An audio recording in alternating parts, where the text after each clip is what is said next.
Olá, amigos de estudos bíblicos. Como é bom nós ouvirmos a voz de Deus através da leitura diária da Bíblia e falarmos com Ele através da oração.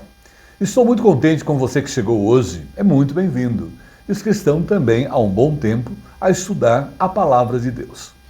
Gostaria de convidá-los a abrirem as suas Bíblias, quem tem a impressa e quem tem a virtual do mesmo modo.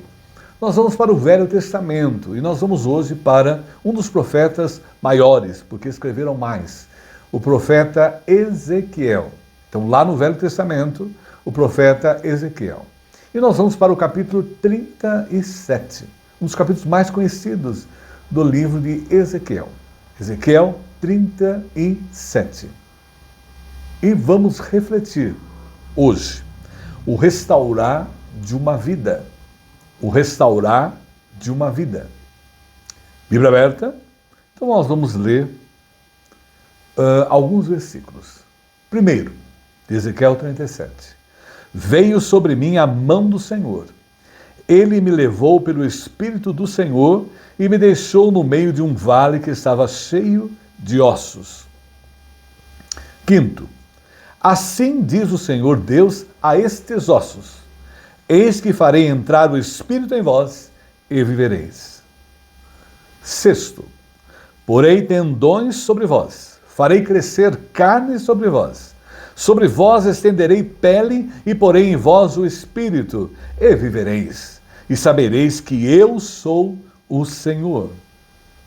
Nono, então ele me disse: profetiza ao Espírito, profetiza ao Filho do Homem, dize-lhe: assim diz o Senhor Deus, vem dos quatro ventos o Espírito e assopra sobre estes mortos, para que vivam.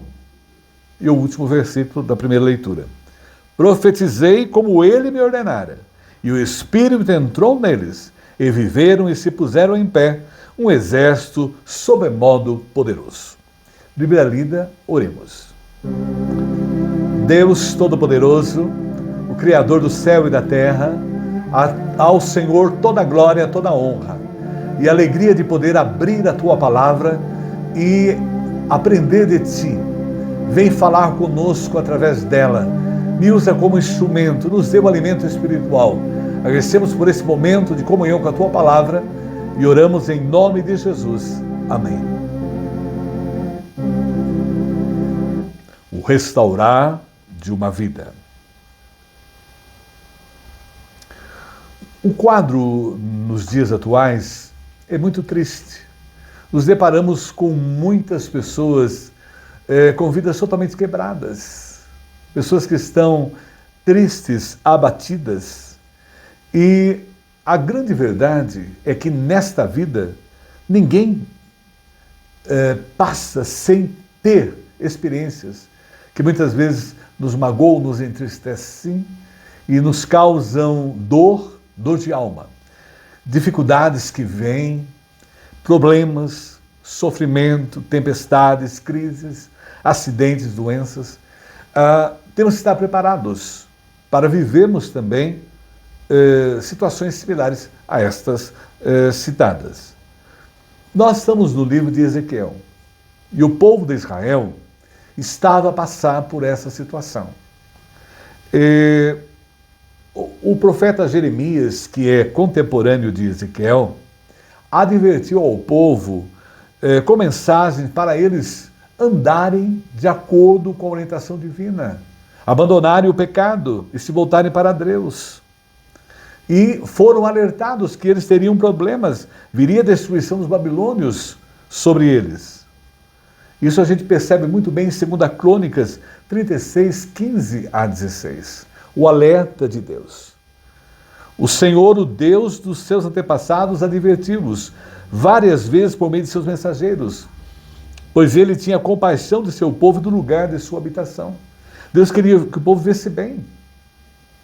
Versículo 16. Mas eles zombaram dos mensageiros de Deus, desprezaram as palavras dele e expuseram ao ridículo os seus profetas, até que a ira do Senhor se levantou contra o seu povo e já não houve remédio, porque o Senhor Deus, ele oferece oportunidade para que a pessoa mude de vida, altere o seu quadro, se arrependa dos seus maus caminhos, dos seus pecados. E o versículo 17, 2 Crônicas 36. Por isso o Senhor fez subir contra ele o rei dos caldeus, o qual matou os seus jovens à espada na casa do seu santuário, e não teve piedade nem dos jovens, nem das donzelas, nem dos velhos, nem dos mais avançados em idade. A todos os deu nas suas mãos. E, infelizmente, o povo de Israel sofreu, tem sofrido, e por não andar nos caminhos de Deus. E há muitos sofrimentos nessa vida que as pessoas passam por andarem em circunstâncias totalmente em oposição aos valores, aos princípios de Deus. E o povo de Israel era dividido, era um reino unido, mas o reino se dividiu no período de Salomão, o filho dele dividiu o reino, e ficou o reino de Israel, o norte, e o reino do sul, Judá. E o reino do norte também agiu contra Deus, deixou-se levar pelos pecados, pelas adorações a deuses pagãos, e vieram os assírios em 722 a.C. e levou o reino do norte. Não existia mais. E o povo de Judá, que era o reino do sul, onde estava Ezequiel, havia visto todo aquele sofrimento daquela situação, mas não mudaram de vida. Continuaram andando segundo os seus princípios, contrários aos planos e propósitos de Deus, e em 586 a.C. vieram os babilônios. E a nação foi invadida pelo Império da Babilônia, e em 606, e terminou em 586 a.C., com a destruição do templo e da cidade. As consequências vêm. As rebeldias contra Deus, você pode andar em caminhos contrários a Ele, chega o momento em que a justiça de Deus é feita. E no caso do povo de Israel, a rebeldia fez com que o povo fosse levado ao cativeiro babilônico, mesmo sendo alertado pelos profetas.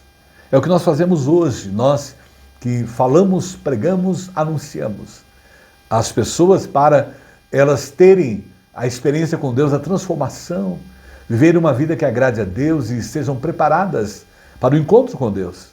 Mas muitos zombam do que fazemos, ridicularizam e não se apropriam dessa maravilha.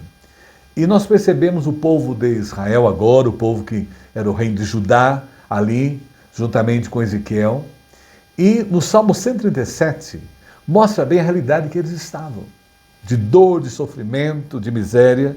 E o Salmo 137, ele retrata para nós a realidade deles ali na Babilônia.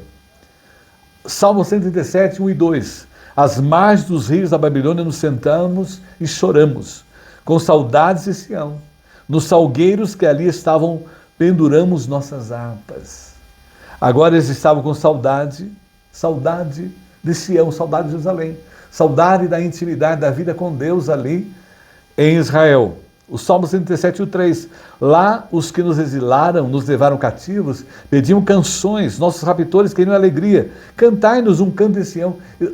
Os que os dominavam queriam ouvir os cânticos. E o 4 e 5 do Salmo 137, como podemos cantar um canto de Yahvé numa terra estrangeira? Se eu me esquecer de ti, Jerusalém, que me segue a mão direita, jamais. Ali eles começaram a valorizar o que eles tinham. A vida com Deus, a intimidade, a vida correta, o andar com Deus, as bênçãos de Deus em todos os sentidos. E olha o que diz ainda o versículo 6. Que me colhe a língua ao paladar, caso eu não me lembre de ti, caso eu não me eleve, Jerusalém, ao topo da minha alegria. Ali eles começaram a valorizar. É interessante isso, quando a gente perde alguma coisa, a gente dá valor. Isso na época do povo de Israel, ali no exílio, como nos dias atuais. E Yahvé relembra o dia de Jerusalém aos filhos de Edom, descendentes de Esaú, quando diziam arrasai até os alicerces. Os primos ali, o Edom, que era filho de Esaú, ficaram felizes com a derrota deles diante dos babilônios. E o 8, é triste ler o 8.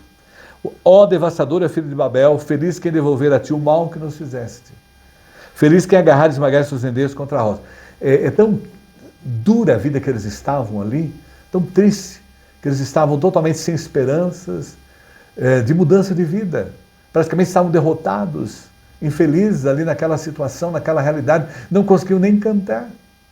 E agora então vem o profeta Ezequiel. O profeta Ezequiel agora é um profeta da esperança, porque mesmo diante das tragédias, das dificuldades, dos erros praticados, enfim, há esperança de restauração. Isso é importante, Deus é um Deus restaurador. E aí vem o profeta Ezequiel, o profeta da esperança. Ele foi profeta entre 597 a 570 a.C. A primeira fase dele foi de 597 a 586. E na segunda fase, de 586 a 570.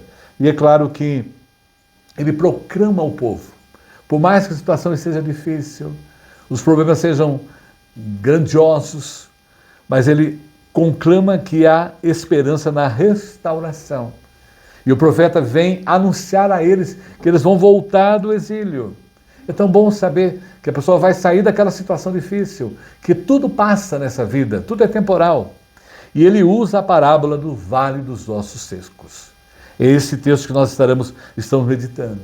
Eles estavam com aquele cemitério de ossos secos. E observamos que, naquele momento de desesperança, diante das dificuldades, eles são alertados que há possibilidade em Deus de transformação. Tudo nessa vida tem uma transformação. Por mais que sejam difíceis as situações que estejamos a passar, sejam dores, sejam enfermidades, sejam problemas familiares, problemas no emprego, realidades sociais, tudo pode ser restaurado, tudo pode ser transformado. E é claro que o Senhor pode operar maravilhas. E é isso que Ezequiel vem a proclamar, a profetizar a eles ali na Babilônia. O Senhor pode operar maravilhas, o Senhor pode fazer da morte a vida, do desespero ao universo da esperança, de escravos como eles estão ali cativos a libertos. E é claro que muitas vezes nós já nos sentimos assim, como um osso seco. Eles estavam nestas condições, um cemitério de ossos secos. Estavam debilitados. E é claro que as dificuldades, os problemas, sofrimento, tempestades, crises, assim nos fazem às vezes nos sentir como um osso seco, frio. Nós estamos hoje com pessoas religiosas totalmente frias, secas, como no vale de ossos secos. E no contexto social também a sociedade emergida nisso. E nos dias do profeta Ezequiel, eles estavam se sentindo assim. Quando nós lemos Ezequiel 37:11, olha bem,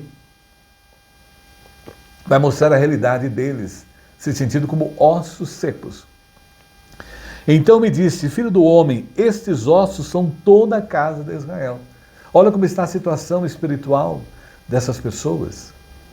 Eis que dizem, os nossos ossos se secaram. Eles estão tão secos, de tanto chorar, de tanto lamentar, de tanto murmurar, se secaram e pereceu a nossa esperança. Eles estavam sem esperanças. É claro que quando vem um problema sério, difícil na nossa vida, causa isso em nós, nos abala. Aí que nós temos que nos apegar mais com Deus. Estamos de todo exterminados. Eles estavam um verdadeiro vale de ossos secos, ali na Babilônia, e é o que a gente pode perceber nos dias atuais também com muitas vidas. Agora a pergunta sempre é feita: o que fazer para sair dessa realidade de vida? O que fazer para sair desse vale de ossos secos que nos sentimos muitas vezes e que está retratado aí nessa parábola de Ezequiel? Primeiro ponto importante, para eu realmente ter a restauração, o restaurar de uma vida. Como? Primeiro ponto, Deus conhece o coração humano. Quando lemos o texto, nós percebemos que somente o Senhor Deus conhecia aquele vale. Só Deus sabia. E ele levou o profeta até o vale. Porque ele conhecia e ele conhece realmente a realidade. Olha no versículo 1 novamente a leitura. Veio sobre mim a mão do Senhor, e ele me levou pelo Espírito do Senhor e me deixou no meio de um vale que estava cheio de ossos. Levou o profeta Ezequiel para um cemitério cheio de ossos. Porque Deus sabia, Deus conhece a realidade, Deus conhece o nosso coração. Ele sabe como nós estamos. Observamos que no versículo 2 ainda vai referendar. E me fez andar ao redor deles. Deve ter sido horrível andar naquele vale de ossos secos. Eram muito numerosos na superfície do vale e estavam sequíssimos. Hoje nós deparamos com pessoas secas espiritualmente. E pessoas dentro das casas religiosas, das denominações religiosas também secas espiritualmente. E as pessoas tentam esconder o estado de sua alma. Nós observamos muito, nós disfarçamos muito, comumente, e as pessoas tentam fazer, mas Deus sabe, Deus conhece o nosso coração, Ele sabe como nós estamos. E diante de Deus nós não conseguimos esconder o nosso coração seco, frio. E segundo os estudiosos lá na cultura oriental, era terrível não enterrar os mortos. É fundamental, a gente estuda historicamente, o enterrar dos mortos era algo primordial entre todos os povos e os orientais. E ali há no texto a colocação superfície do vale. Então ele viu aí milhares de ossos. Era uma coisa desonrosa ver a pessoa não enterrada. E ali estavam eles, né, totalmente naquelas condições. E é claro que o restaurar de uma vida, primeiro, Deus conhece o coração humano. Deus sabe da realidade que a pessoa está, da sua sequidão de alma. Mas em segundo lugar, nós temos que confiar na ação de Deus no coração humano. E lá no versículo 3 de Ezequiel 37, ele começa a nos mostrar isso. Então me perguntou o filho do homem: acaso poderão reviver estes ossos? Respondi, o profeta diz: Senhor Deus, tu o sabes. Olha a humildade do profeta, a soberania de Deus acima de tudo. E nem o profeta respondeu. Deve ter sido uma experiência muito triste do profeta Ezequiel ver aquele vale de ossos. E por quê? Porque a ação é de Deus. Deus pode operar. O homem não acredita muitas vezes que o quadro pode ser alterado. E é um erro, porque Deus pode alterar qualquer quadro. É a sua vontade soberana. E ali está mostrando para o profeta que Deus pode agir. Às vezes achamos que não há mais jeito, não há solução. Deus tem solução para toda e qualquer realidade, qualquer situação. O que Ele quer é que nós confiemos nele. E aí, olha, o profeta viu e colocou diante de Deus. A vontade de Deus é soberana. E é claro que, quando a gente lê João 16, 33, é Jesus nos alertando nessa vida, como é o processo. Tenho-vos dito para que em mim tenhais paz. Lembrando sempre, no mundo tereis aflições. A vida do cristão não é uma vida de somente alegrias e é uma vida de lutas, de batalhas.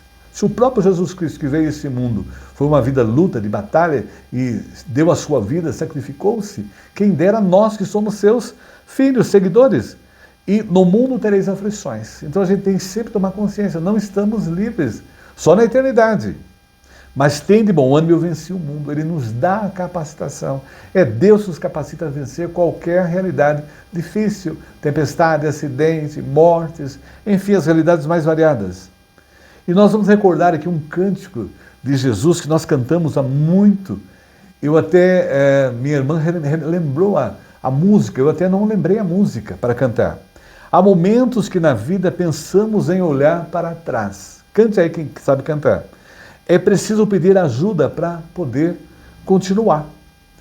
E clamamos o nome de Jesus. Ele nos ajuda a carregar a cruz.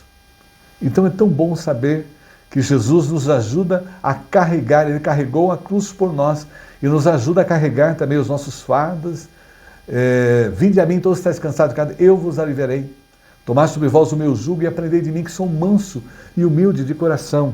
Orientação de Jesus. Mas veja bem, o restaurar de uma vida, primeiro, Deus conhece o coração humano. Ele sabe da sua realidade, da sua situação, da sua sequidão espiritual.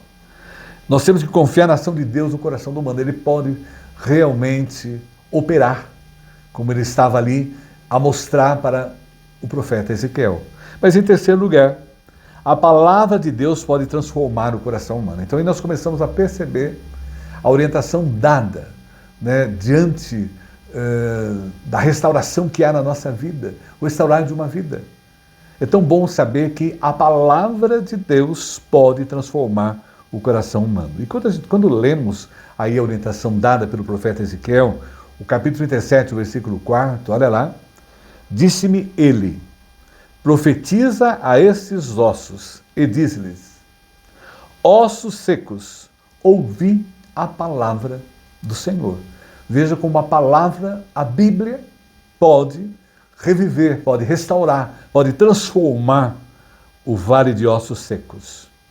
E a gente vê aí o comentarista Warren Wiersbe, ele fala uma coisa interessante em relação a esse momento da história de Ezequiel. Ezequiel havia profetizado para os montes. Então, orientação de Deus, ele profetizou para os montes. Ezequiel, lá em Ezequiel 6, 2, 36, 1. Depois, para as florestas. Ele foi e profetizou, obedeceu a Deus. Ezequiel 20, 47. E aqui ele tem uma ordem de profetizar para os mortos. Interessante, né? Você vai profetizar para os mortos, porque há realmente restauração, há nós que cremos na ressurreição, porque a palavra de Deus pode fazer o vale de ossos secos ser transformado. E olha o que diz Hebreus 4:12 sobre a palavra de Deus, a Bíblia.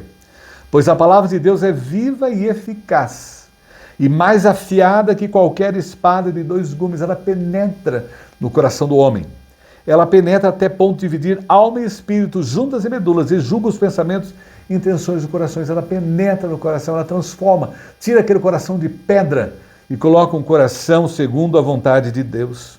E a palavra de Deus é a única que pode realmente curar uma alma despedaçada. Nós temos encontrado pessoas a sofrer muito.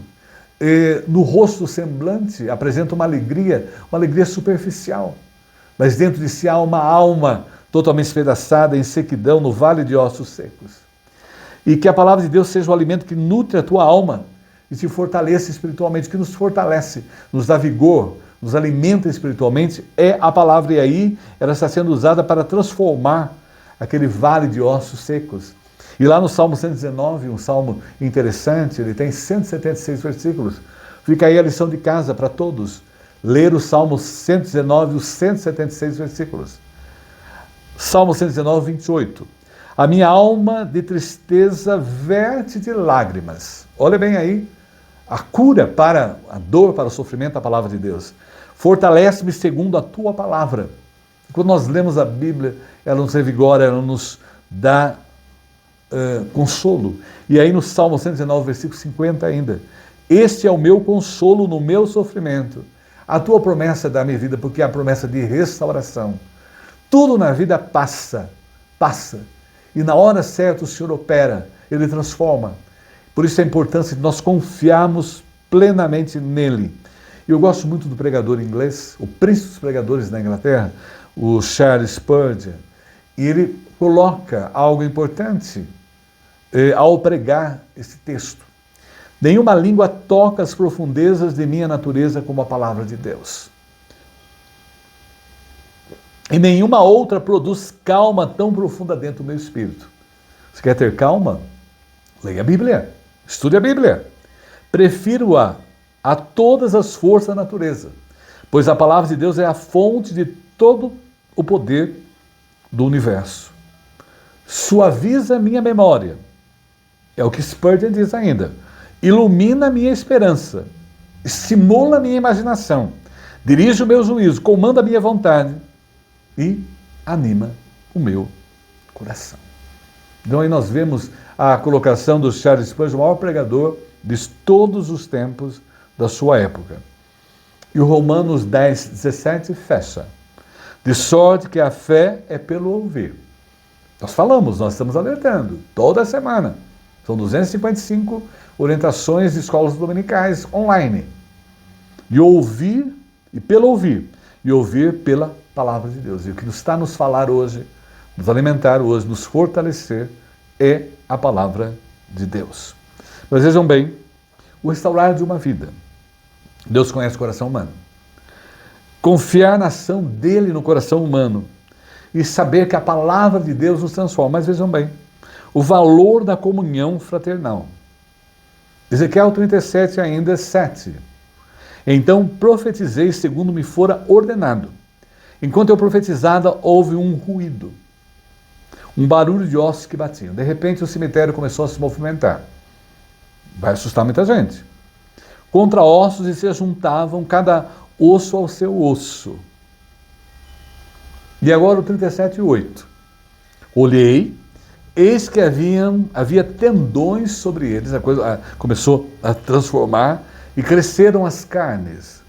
E se estendeu a pele sobre pele, mas não havia neles espírito. Quer dizer, não havia fôlego, não havia vida. Mas estavam ali aqueles bonecos preparados, como aconteceu quando Adão e Eva, foi feito por Deus, do barro, do pó da terra, e Deus soprou nas narinas o fôlego de vida.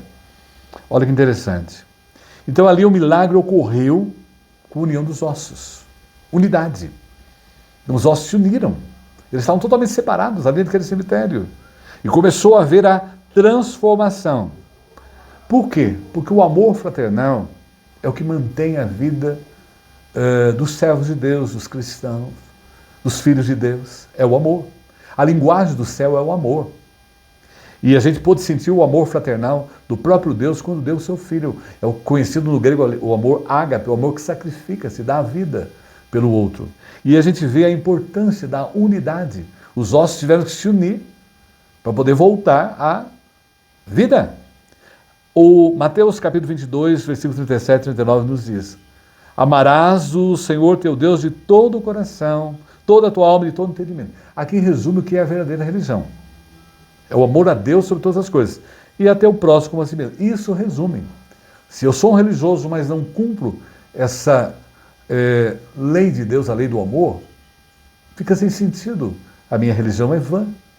Então, o amor fraternal. E a gente percebe nos ossos a unidade aí, o crescer deles. E é claro que o restaurar de uma vida. Nós vimos aí, Deus conhece o coração humano. Nós temos que confiar na ação dele, vimos a transformação pela palavra e a importância da comunhão fraternal, mas em último lugar, a dependência do Espírito Santo. É tão bom saber disso, né? O Pai criou, aí a Trindade augusta. O Filho veio e salvou, e o Espírito Santo veio para nos regenerar, para transformar, para dar vida espiritual em Cristo. E o capítulo 37, o versículo 10 agora. Profetizei como ele me ordenara, e o Espírito entrou neles, e viveram, e se puseram em pé, um exército sobremodo poderoso. Vejam o que aconteceu. O Espírito Santo levantou os ossos, deu fôlego de vida, deu transformação. A mesma coisa acontece hoje com as pessoas que estão mortas espiritualmente. Nós convivemos com pessoas que não têm nada a ver com Deus, estão totalmente secas. É um vale de ossos secos. Mas o Espírito Santo, através da palavra de Deus, pode transformar essas vidas. É o que a gente viu aí, olha, os ossos se levantando, né? O exército sendo montado. E 2 Coríntios capítulo 3, 17, nos dá alegria ao ler e saber que pode haver mudança, pode haver transformação, mas a dependência é total do Espírito Santo de Deus, da Trindade Augusta. Ora, o Senhor é Espírito, isso 2 Coríntios 3, 17. E onde está o Espírito do Senhor, aí há liberdade. E é claro que ainda em 2 Coríntios 3, 5, não que por nós mesmos sejamos capazes de pensar alguma coisa, como se partisse de nós. Pelo contrário, a nossa suficiência vem de Deus, a nossa dependência de Deus em tudo. E aí ele mostra no livro que foi a dependência de Deus, foi a ação do Espírito Santo de Deus naquele vale de ossos, que transformou aquele cemitério em um lugar de vida e que pode transformar hoje, né, os nossos mortos espiritualmente e aqueles que estão também dentro das religiões, que o primeiro amor se foi, como nós vimos na igreja do Apocalipse, né? O primeiro amor desapareceu, a igreja estava morta, a igreja estava fria, a igreja estava a ponto de o Senhor da igreja Jesus vomitá-los pela boca. Então ele pode transformar também as religiões frias, igrejas frias, nações frias, afastadas da graça de Deus, estão mortos também dentro das comunidades religiosas, porque falta a ação do Espírito Santo de Deus. E é claro que ainda Zacarias 4, 6, prosseguiu ele e me disse, essa é a palavra do Senhor a Zorobabel, não por força nem por poder. Eu acho lindo esse texto. Mas pelo meu Espírito, diz o Senhor dos Exércitos. O Espírito Santo está sendo doado. O Espírito Santo veio lá no Pentecostes. Quando você lê Atos 2, você se depara e houve ali aquela manifestação tremenda da vinda do Espírito Santo em forma definitiva. E ali ele passou a habitar no homem, ele habita em nós, e ele é que nos dá vida diariamente, ele que nos fortalece. E foi o Espírito do Senhor que deu vida àquele cemitério de mortos ali em que Ezequiel estava. Concluindo, qual o significado dessa visão de Ezequiel para Israel? Nós sabemos bem que Deus tem um propósito para o povo de Israel, físico. E quando a gente lê o texto final, a parte final do texto que estamos estudando hoje, Ezequiel 37, agora versículo 12, ele começa a falar ao Israel daquele período, daquela época. Portanto, profetiza e dize-lhes, assim diz o Senhor Deus, olha a profecia, eis que abrirei a vossa sepultura, e vos farei sair dela, ó povo meu, e vos trarei a terra de Israel. É tão bom saber, né? Nós, cristãos atuais, sabemos, é muito triste quando perdemos o ente querido, é tão duro você ver seu ente querido colocado em um caixão e sendo depositado à terra ou cremado, enfim, a forma que for. Mas nós sabemos que na vinda de Jesus haverá a ressurreição de todos. Todos vão ressuscitar. Os que não serviram a Deus e os que serviram a Deus. Isso é importantíssimo. E ele vai começando aí a colocar na profecia que vai se consumar plenamente. Versículo 13. Sabereis que eu sou o Senhor. Então isso é muito importante. Eu sou o dono de tudo. Eu tenho poder sobre todas as coisas. Eu sou onipotente, onipresente, onisciente. Quando eu abrir a vossa sepultura e vos fizer sair dela, ó povo meu, eu vou restaurar vocês completamente. Nós vamos ser restaurados totalmente na eternidade com Deus. Isso aqui tudo vai passar, esse vale de lágrimas e dificuldades. Mas veja bem, e ainda o versículo 14, terminando o texto. Porém em vós o meu Espírito. Aí o Espírito se notou que está com letra maiúscula, que é o Espírito Santo, né? E vivereis, e vos estabelecereis na vossa própria terra. Vocês vão ser levados para a terra. Vão ser levados. Então sabereis que eu, o Senhor, disse isso e o fiz. E o Senhor usou, finalizando agora a mensagem, o Senhor usou aquele momento para transformar a vida do povo de Israel. Os problemas vêm, as dificuldades também, para a transformação. A punição de Deus, Deus ama os seus filhos. E ele usa a punição para transformar, para mudar a vida deles. E o que aconteceu aí? Olha o que ocorreu, reflete até o tempo presente. E tem a ver até com um brasileiro. Lá na ONU, em 14 de maio de 1948, criou-se o Estado de Israel. Ali que a profecia começou a voltar a se cumprir, olha bem. No século passado, olha, 1948, e Oswaldo Aranha era o que presidiu a sessão da ONU para a criação do Estado de Israel. Por isso que os judeus gostam muito dos brasileiros. Eles têm uma lembrança muito boa. E o Oswaldo Aranha também fazia um bom churrasco, tá? As pessoas não esquecem disso também. Mas ele foi usado por Deus. E a gente vê aí, olha, chegando agora a profecia de Ezequiel, e Deus tem um plano para o povo de Israel, e claro, nós não sabemos o momento, Deus sabe, mas eles ainda vão se converter, porque hoje o Israel físico não conheceu Jesus. Eles estão esperando o Messias. E eu oro pela conversão deles. Eu assisto a Aline em Israel e oro pela conversão da Aline. Porque ela tem trazido mensagens maravilhosas, ela tem sido usada ali para mostrar aos cristãos o que é Israel, mas ela ainda não experimentou a graça de Deus. Então vamos orar por ela e por todos aqueles, pelo povo de Israel, pela conversão deles. E é claro que, finalizando, na jornada da vida há momentos complexos, momentos que a gente passa pelos vales de ossos secos. Muitas vezes causam até desesperança, como estava o povo de Israel, sem esperança nenhuma. Por isso veio o profeta Ezequiel para dar esperança. Ou melhor, para ser usado por Deus, para que eles conhecessem a esperança em Deus. A Bíblia diz que Deus jamais abandona os seus filhos, então isso é importante. Você está em crise, está em dificuldade, problema com o marido, com os filhos, Deus jamais abandonou você, Ele sabe do que você está passando. Pois envia o Espírito Santo para fortalecer as suas vidas. E a gente percebe quando passa por essas situações que a ação do Espírito Santo é tremenda, porque a gente dorme e acorda em oração e lendo a Bíblia, nas horas das provas. Se o próprio Jesus enfrentou adversidades desse mundo, não é diferente a nossa. E o Salmo 23, um dos mais conhecidos, fala isso. Passar pelo vale da sombra e da morte. Nós passamos por isso. E Jesus passou por isso também, no Getsemane. E a segurança está na presença de Deus com sua proteção através do seu bordão e cajado, como traz o Salmo 23. E é claro, nós estamos falando hoje, e Ezequiel mostrou ao povo ali na Babilônia, que é um Deus da restauração. Ele pode restaurar qualquer situação. E ainda, concluindo, e a gente pode perceber aí o restaurar de uma vida, do vale de ossos secos, hoje, a vida plena em Cristo, Ele pode fazê-lo.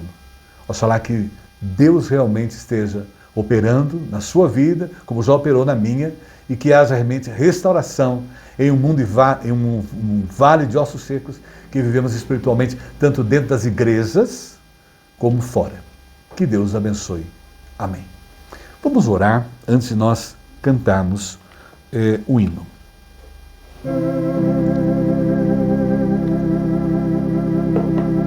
Senhor, queremos agradecer pela Tua palavra, ter falado ao nosso coração nesta manhã.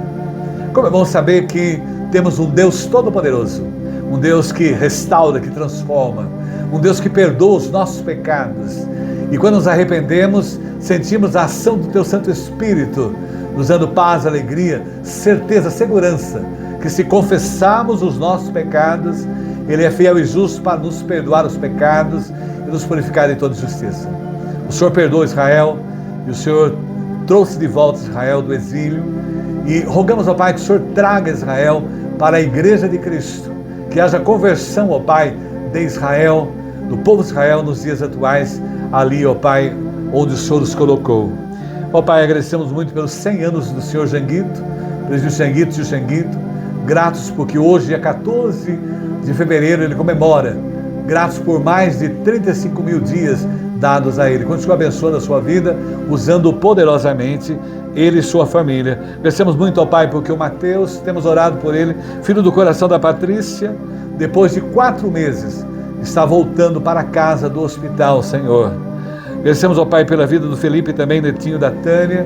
Oramos por ele e a criança nasceu e está, ó Pai, no hospital ainda. Continua assistindo com a Tua graça. Agradecemos muito pela Sofia, Senhor, neta da Juscelia, que teve alta. E também, ó Pai, pela nossa policial bombeiro, Natália Zanel, que hoje comemora mais um ano de vida. Também nos lembramos, ó Pai, da Pâmela, sobrinha da mulher que é Orenedina, que graças a Deus O Senhor ouviu as orações e ela já recebeu alta. E agradecemos muito pela vida do André, da Luana, Senhor, dos seus filhos, Litânia, Luísa, Andrezinho. Agradecemos muito por eles, Senhor. Cuida dessa família. E por Marcelo Prestes, Senhor, por mais um ano de vida, ele tem assistido às escolas dominicais que o Senhor concedeu a ele. E agora, ó Pai, continuamos a interceder pelas 90 mulheres que oram, que suas vidas continuem abençoadas e elas sejam abençoadoras onde estiverem. Pela nora da Juscelia, que está com dengue, Senhor, tem misericórdia dela, recupera aquela vida. Lembramos do Hélio Gardenal, Senhor, continua restaurando, cuidando da vida física dele e espiritual, e guarda a sua esposa, Camo, dando a ela todo o suporte para auxiliá-lo. Guarda, Senhor, o Marcelo Bragantino, cuida da sua esposa Lúcia Helena, dá a ela o suporte também para auxiliá-lo e abençoe o tratamento que ele está a fazer em combate ao câncer. Cuida do seu Grigolon, Senhor, cuida da sua esposa que está cuidando dele, o assista, ó Pai, nesse momento da sua vida. Guarda, Senhor, a Tânia da Itália, nós nos esquecemos dela, e também da Jocélia ali na Alemanha, na colônia, usa a sua vida, abençoe o seu esposo também. Guarda, ó Pai, o Sidney em tratamento em Tietê, a sua esposa Elisa, a sua família como um todo, e o Sidney também, de Apiaí, a sua família em combate ao câncer. Guarda a Shirley, o Alexandre, o seu Djalma agora, que tem o diagnóstico do câncer, continua cuidando, restaurando, abençoando o tratamento. E seja, ó Pai, com o filho da Marli, Messias, Senhor, que precisa da Tua graça, do Teu poder. E seja, ó Pai, restaurando, cuidando dele, o auxiliando a ter a cura da alma. Guarda o Reginaldo Mucim, no seu tratamento, na sua restauração. A Cauane, filha de Márcio, e Ana, ó Pai, pela sua conversão. Tira ela do vale do osso seco, Senhor, e restaura aquela vida. Guarda também, ó Pai, o aluninho de 5 anos, a Janice, que tem problemas, e o assiste com a Tua graça. Guarda os seus pais também, que possam estar tendo os recursos necessários para auxiliá-lo na recuperação. E esse aluninho tem problemas no intestino. Guarda, Senhor, a família do seu Nozinho, que está em luto. Conforta os seus corações, Senhor. Guarda também o seu Carlos Barbosa em tratamento, o seu Jonas Mendes também, o Eduardo Taquinaca, e também esteja, ó Pai, com a nossa vizinha Sueli, internada no hospital ali, no servidor de São Paulo. Assista com a Tua graça, com o Teu poder, e com ela todos aqueles que estão ali, cuidando dela, e os que estão ali precisando de assistência. Guarda, ó Pai, a todos nós, nos abençoe, nos dirija, e que a nossa vida continue sendo uma vida totalmente fortalecida por Ti, e possamos auxiliar todos aqueles que estão mortos espiritualmente, precisando conhecer o Teu poder, o Teu Espírito, Senhor, como aconteceu com Ezequiel, naquela transformação do vale de ossos secos, de cemitério à vida, e que eles possam conhecer a verdadeira vida em Cristo e terem a transformação. E guarda todos aqueles que estão assistindo a Escola Dominical, os seus problemas e necessidades. Não os citei aqui, mas o Senhor conhece, e seja a operar. Nós oramos em nome de Jesus. Amém.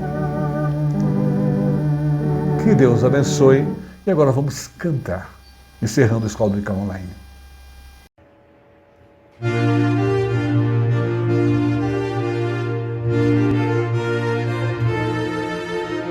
Eu perdido pecador, longe do meu Jesus, me encontrava sem vigor, a perecer sem luz.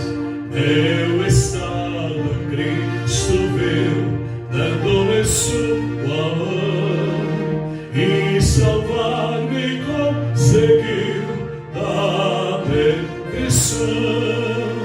Cristo me amou e me livrou.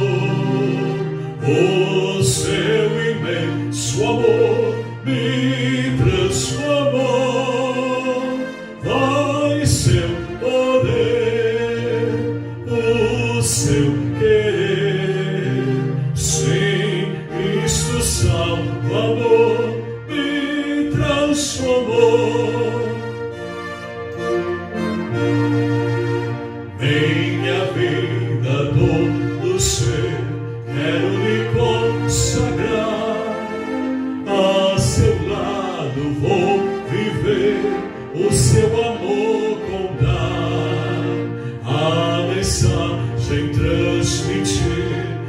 que perdidos vão, venham todos a fruir a salvação.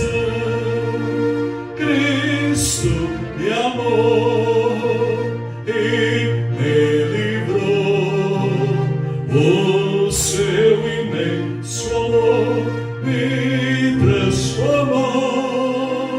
Vai seu poder, o seu querer, sim, Cristo Salvador.